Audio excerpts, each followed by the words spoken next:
Silakan Engkau berbicara kepada setiap kami pagi hari ini. Setiap kami Tuhan yang mau menikmati akan kebenaran firman-Mu. Terima kasih Bapa, terima kasih. Hingga sampai detik hari ini Kau beri kesempatan bagi setiap kami. Untuk kami bisa mendengarkan akan kebenaran firman-Mu dengan bebas.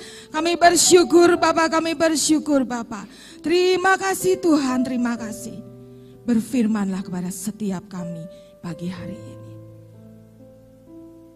Buat setiap kami Tuhan. Untuk kami boleh ngerti apa mau-Mu dalam hidup kami. Buat setiap kami Tuhan. Untuk kami boleh faham akan Engkau. Terima kasih Bapa, terima kasih. Demi nama Yesus kami berdoa dan mengucapkan syukur kami. Kami menyerahkan Tuhan untuk kebenaran firman-Mu ini. Dari awal hingga sampai akhirnya ke dalam tangan-Mu. Engkau yang mengurapi akan setiap kami. Demi nama Yesus kami berdoa. Kita semuanya diberkati berkata, amin. Ya. Puji Tuhan bahwa pagi hari ini kita masih bisa dipertemukan di tempat ini. Bersyukur ya bahwa kita masih diberikan kesehatan. Satu hal yang sangat luar biasa untuk akhir-akhir ini. Oke Bapak Ibu Saudara kasih dalam Tuhan. Oke, sudah tayang rupanya. Ya sebelum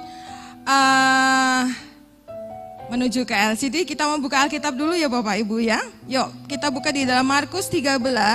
Kita akan membacanya secara bergantian. Saya ayat yang genap, Bapak Ibu Saudara semuanya ayat yang ganjil. Markus 13 ayat 24 hingga ayat yang ke-37. Oke, sudah ketemu semua Bapak Ibu Saudara? Ya. Akan mulainya ya di ayat yang ke-24.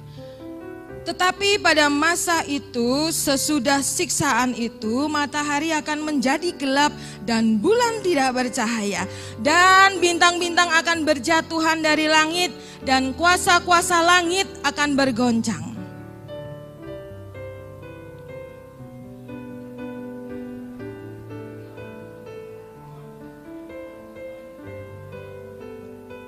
Oh ya, saya kebablasan ya Bapak Ibu ya. Ya oke.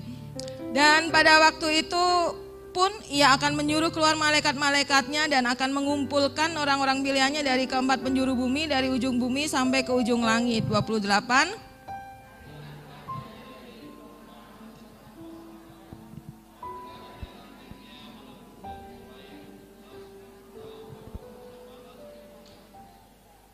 Demikian juga jika kamu lihat hal-hal itu terjadi, ketahuilah bahwa waktunya sudah dekat, sudah di ambang pintu.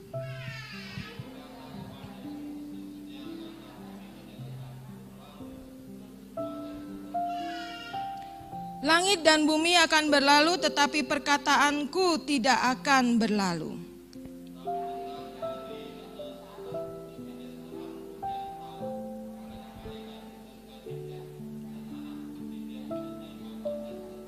Hati-hatilah dan berjaga-jagalah, sebab kamu tidak tahu bila manakah waktunya tiba.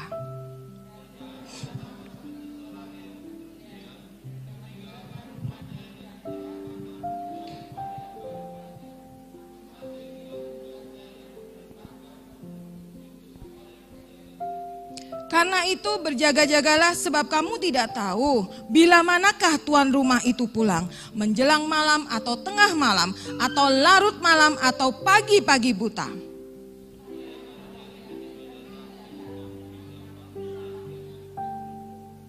Apa yang kukatakan kepada kamu? Kukatakan kepada semua orang, berjaga-jagalah. Amin. Ya. Di LCD di hadapan kita sudah tayang Ku Menanti Seorang Kekasih. Mungkin Bapak Ibu Saudara ingat ini ada satu lagu yang nyanyi. Wow, luar biasa. Iya betul Bu Budi ya. Ku Menanti Seorang Kekasih. Siapa yang nyanyi Bu? Ada yang tahu Bapak-bapak mungkin ya yang siapa? Iya, Iwan Fals ya. Iwan Fals yang bukan suaranya nggak fals ya. Suaranya yang bagus. Iya, aku menanti seorang kekasih. Grace jangan bengong begitu ya Grace ya. Nanti pulang dari sini atau setelah selesai ibadah satu coba browsing deh ya di Google. Lagunya kayak apa sih gitu ya. Jadi supaya bisa kenal dengan lagu ini ya. Ku menanti seorang kekasih. Kalau kita menanti seorang kekasih, nunggu pacar kita, nunggu kekasih hati kita datang, ya kita pasti akan melakukannya dengan apa Bapak Ibu? Ya dengan setia, kata Bu Budi. Selain dengan setia apalagi deh? Dengan penuh sukacita. Karena kita tahu bahwa kekasih hati kita pasti akan datang, walaupun di lagunya ini mengatakan ada di bagian refnya kalau nggak salah ya. Nggak tahu pada endingnya di lagunya ini dia bilang nggak tahu apakah nanti kekasihnya itu akan datang atau enggak. Tapi ketika kita menantikan seorang kekasih, kita tahu apalagi kalau udah janjian nih ya, kalau udah ngedate pasti dia akan datang walaupun mungkin agak sedikit terlambat atau banyak terlambatnya. Tapi kita tahu bahwa dia pasti akan datang. Demikian pula kalau misalkan seorang murid ya Bapak Ibu ya. Beberapa sekolah untuk hari Senin besok akan mulai PAS ya. Kemarin setelah pulang dari rumahnya Pak Sartono ya, dari rumahnya Mas Dandung, saya sempat tanya kepada anak-anak PRBK, siapa nih yang besok masih PAS? Oh ini Bu, saya. Oh kalau saya sudah selesai Bu. Oh ya oke, baiklah. Kalau saya belum Bu, karena baru mulai hari Kamis. Saya belum, karena mulainya hari Senin. Ya, seperti anak saya Yesa, mulainya besok. Nah, ketika akan mulai PAS, biasanya guru-guru ini akan memberikan yang namanya apa Bapak Ibu? Kisi-kisi. Fungsinya apa? Supaya murid-muridnya tahu. Kalau murid saya senang, kalau misalkan saya bagi kisi-kisi, oh ya Miss, karena mereka akan dengan mudah untuk belajar. Mereka akan dengan tahu, oh pasti soalnya yang akan keluar ini nih, A, B, C, D, E, F, G, H, I, J, K, L, M. Mereka tahu dan akan dengan senang hati. Tapi beda ketika kita membacanya di dalam Markus tadi, Markus 13 ayat 24 sampai ayat yang ke-37, para murid-muridnya nggak ngerti. Kapan Tuhan Yesus akan datang lagi?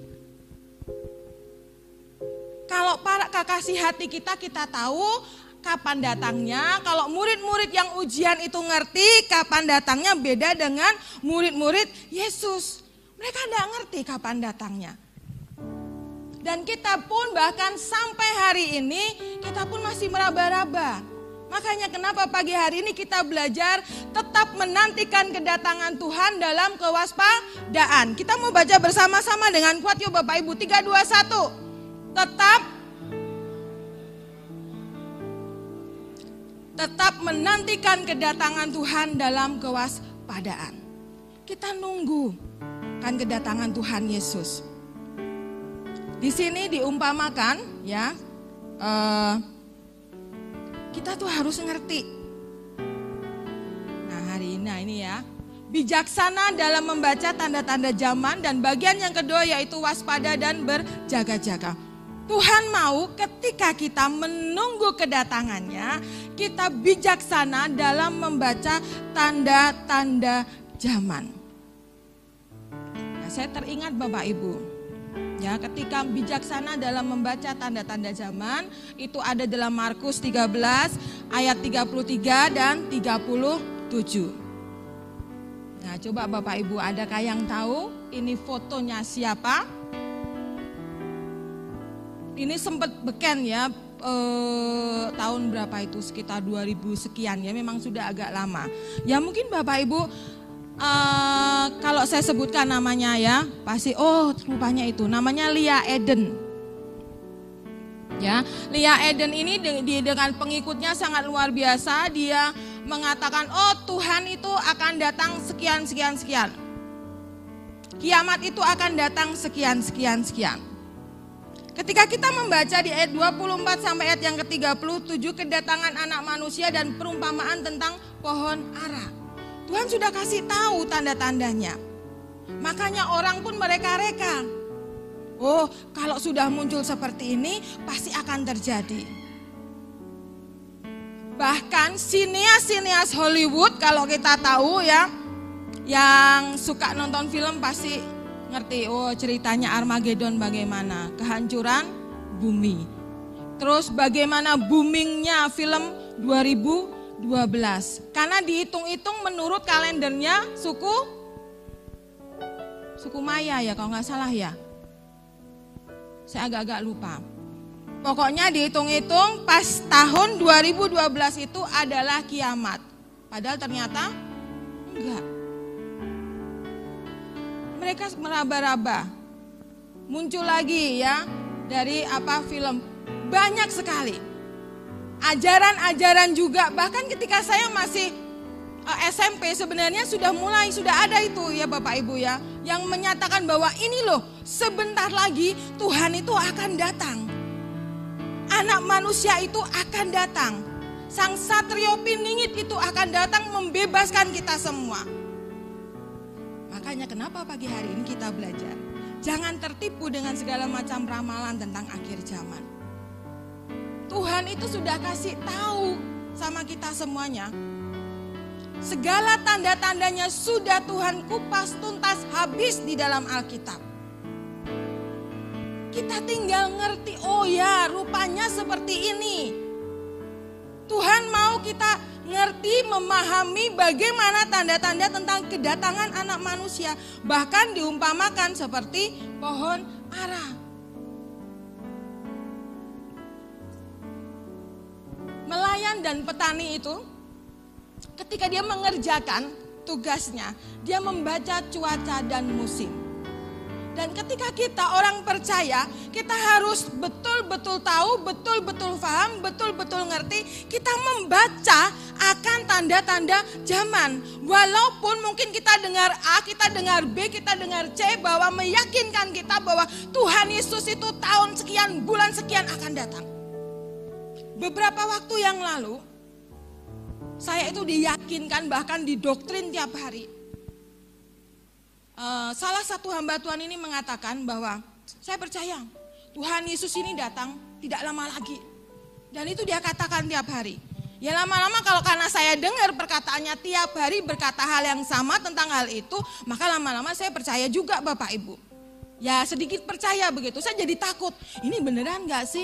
Anak-anak saya masih kecil, banyak hal yang ingin saya kerjakan dan lakukan. Kenapa Tuhan Yesus sudah datang? Bahkan dia mengatakan dengan jelas, gak sampai anak saya besar, gak sampai anak saya akil balik, maka Tuhan Yesus datang kedua. Saya gak berani ngomong bahwa dia sesat Bapak Ibu, gak berani. Bukan berarti saya cemen, enggak. Saya hanya mencoba, Tuhan benar nggak apa yang dikatakan hamba Tuhan ini? Dia katakan di hadapan sekian banyaknya orang. Dan dia beralasan ini karena saya membaca tanda-tanda zaman yang dikatakan di dalam Alkitab. Sudah ada ini muncul, sudah ada ini muncul, sudah ada itu muncul. Tapi benar nggak bahwa itu yang dikatakan oleh Tuhan Yesus? Tapi benar tidak? Nelayan dan petani membaca cuaca dan musim. Seorang nelayan, dia nggak bakalan mau untuk namanya dia itu mencari ikan atau melaut ketika musim angin barat. Kenapa Bapak Ibu dia nggak berani untuk melaut pada waktu musim angin barat? Karena ketika musim angin barat itu datang, maka itu adalah angin kencang saja. Dan kalau nelayan itu, kebanyakan nelayan kan kalau di Indonesia kapalnya kecil-kecil ya Bapak Ibu, kecuali kalau kapalnya itu semacam kapal yang besar itu yang pukat harimau itu ya.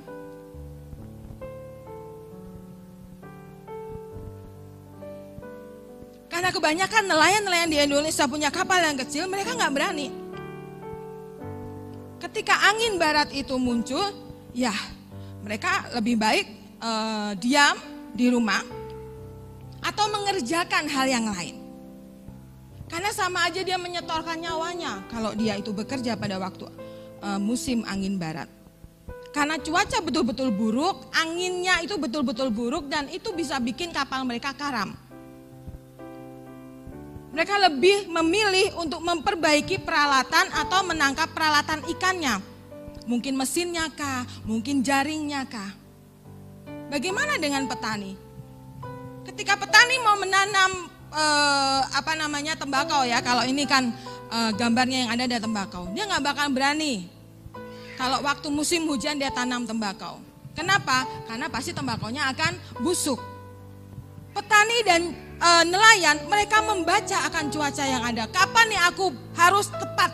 Kapan ini aku harus berangkat untuk aku bisa mengerjakan pekerjaanku? Nah, kita semuanya di tempat ini, kita diberitahu sama Tuhan, ini loh tanda-tandanya. Ini loh semuanya sudah kuungkapkan.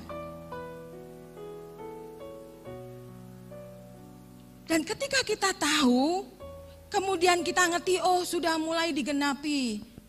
Banyak sekali yang namanya penindasan di sana sini. Banyak sekali persekusi di sana sini. Bahkan tanggal 27 kemarin kita dengar berita yang sangat luar biasa. Ada di daerah Sigi, satu gereja dibakar. Korbannya ada 4 orang.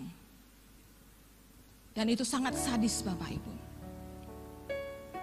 Itu salah satu tanda bagaimana Tuhan Yesus itu semakin dekat. Dan kalau kita tahu bahwa Tuhan mau datang untuk kali yang kedua, kita jangan sampai kalah dengan para petani dan nelayan. Harus waspada. Harus ngerti, oh Tuhan, aku harus betul-betul waspada. Aku harus betul-betul tahu bahwa inilah saatnya untuk aku berjaga-jaga. Seorang prajurit, seorang sniper, seorang tentara, dia harus dengan luar biasa punya kewaspadaan. Karena ketika dia lengah, maka musuhnya akan masuk. Dan kalau kita lengah, mendengarkan, aduh deh itu pasti masih lama. Buktinya dari aku kecil aja udah dengar tentang akhir zaman. Tuhan gak datang-datang tuh sampai sekarang. Sampai aku sudah tua, Tuhan belum datang juga. Sudahlah, nikmati hidup aja apa adanya. Waspada. Karena ketika kita waspada, maka kita akan tahu. Kita akan bersiap-siap. Makanya kenapa minggu yang lalu kita disegarkan Tuhan, kita diingatkan Tuhan supaya kita menjadi bijaksana. Karena kalau ketika kita waspada, itu kita bukannya hanya diam saja.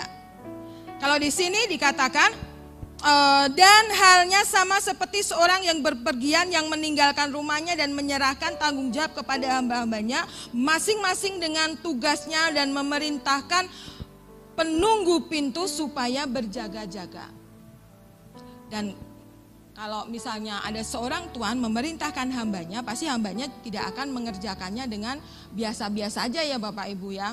Pasti juga akan waspada, pasti juga akan mengerjakan tanggung jawab itu dengan baik. Minggu kemarin kita diberitahu bagaimana kita harus menjadi bijaksana sama seperti 5 orang gadis yang bijaksana. Mereka tahu bahwa pengantin laki-laki mempelai laki-lakinya itu kita nggak ngerti datangnya itu jam berapa. Nah daripada nunggu, kalau misalnya tukang minyaknya atau yang jual minyaknya itu jauh, ya udahlah mendingan agak repot bawa. Waktu saya dengar cerita ini dari guru sekolah minggu saya membayangkan mereka bawa jerigen Bapak Ibu. Waduh keren juga ya.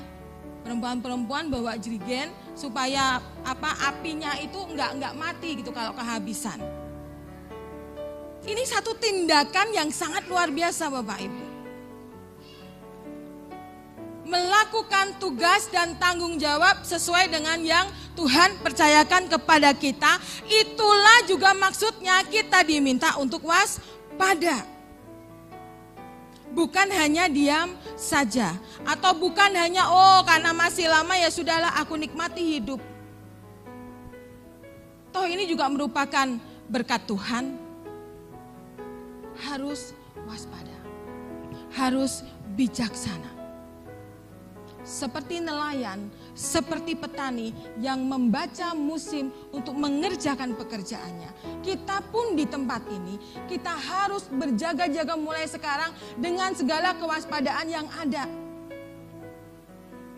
Karena itu yang Tuhan mau. Selalu kita harus minta hikmat Tuhan supaya kita mengerti. Kita tahu bagaimana kondisi saat ini. Bagaimana COVID ini melanda tidak hanya di Indonesia, tapi di seluruh dunia. Berulang kali pemerintah mengatakan, kamu itu harus waspada, harus jaga jarak, harus jaga yang namanya protokol kesehatannya harus diterapkan.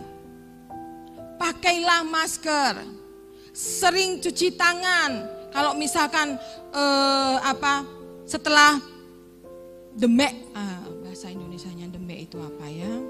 Ya, menyentuh sesuatu, apalagi kalau kita dari luar ya, pergi ke pasar kah, atau mungkin kita jalan-jalan ke mall, kita kan pasti nyentuh macam-macam tuh ya. Kita kan nggak tahu yang kita sentuh itu apakah itu clear atau enggak.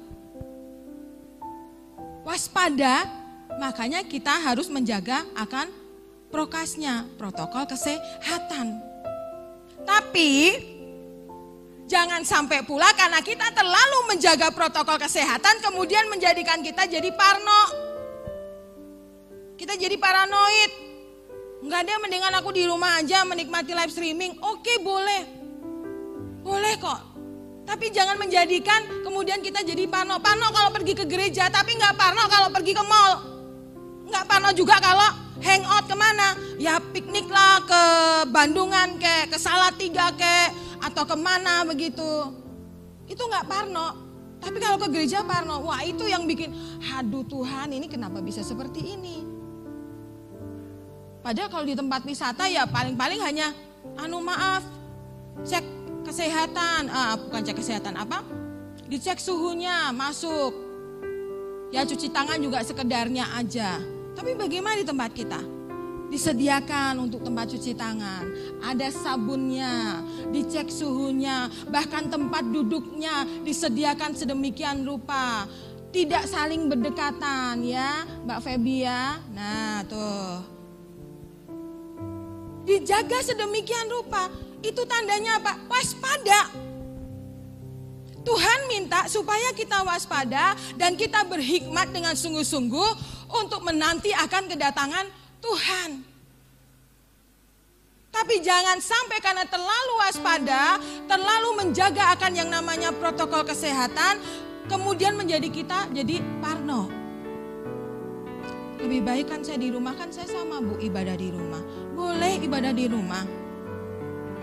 Kalau misalnya Bapak Ibu semuanya merasa bahwa badan aku gak enak, lebih baik aku di rumah lah daripada nanti saya menulari akan teman-temanku atau rekan-rekanku. Itu bagus. Tapi kalau badan Bapak Ibu sehat semuanya, kenapa enggak datang ke tempat ini? Bertemu dengan saudara seiman, memuji menyembah Tuhan. Karena kalau di rumah saya nggak yakin itu pakai baju lengkap, dandan, yang perempuan dandan yang cantik, yang laki itu pakai celana panjang, terus pakai kemeja. Saya nggak begitu yakin Bapak Ibu, sungguh. Tuhan minta pagi hari ini kepada kita semuanya, supaya kita tetap menantikan kedatangan Tuhan dalam kewaspadaan. Dibekali dengan hikmat yang dari Tuhan. Karena ketika kita dibekali dengan hikmat yang daripada Tuhan, kita akan tahu, oh ya, aku harus mengerjakan ini. Jangan sampai segala kondisi yang ada membuat aku jadi kecut, membuat aku jadi patah hati, membuat aku jadi layu, kemudian justru malah aku meninggalkan Tuhan. Ini saatnya. Sambil kita nunggu kedatangan Tuhan, kita semakin dekat sama Tuhan. Kita jaga hubungan baik dengan Tuhan. Mumpung waktunya masih ada. Gunakan dengan sebaik-baiknya. Selalu siap sedia dalam Kristus. Dan selalu menunggu akan kedatangan Tuhan dengan penuh kesabaran. Tuhan pasti datang Bapak Ibu. Ya dan amin. Dan saya percaya, walaupun saya juga gak tahu kapan Tuhan datang. Buat saya nggak penting Tuhan datangnya itu kapan. Mau besok, mau nanti, it's okay, silahkan. Yang paling penting adalah bagaimana saya menjaga akan hidup saya. Supaya hidup berkenan di hadapan Tuhan. Bagaimana di saat-saat penampian seperti ini, di saat-saat kesulitan seperti ini, saya justru harus jaga baik hubungan dengan Tuhan. Saya perbaiki hubungan baik saya dengan Tuhan dengan setiap pagi betul-betul saya rutin memanfaatkan waktu saya untuk betul-betul rutin nyembah Tuhan. Rasanya enak Bapak Ibu. Bertemu dengan Bapak Ibu semuanya di tempat ini, rasanya juga enak luar biasa. Jaga senantiasa dengan penuh kewaspadaan. Jangan sampai kemudian kita lalai. Dan biarlah hikmat Tuhan itu juga tetap ada bersama-sama dengan kita. Amin.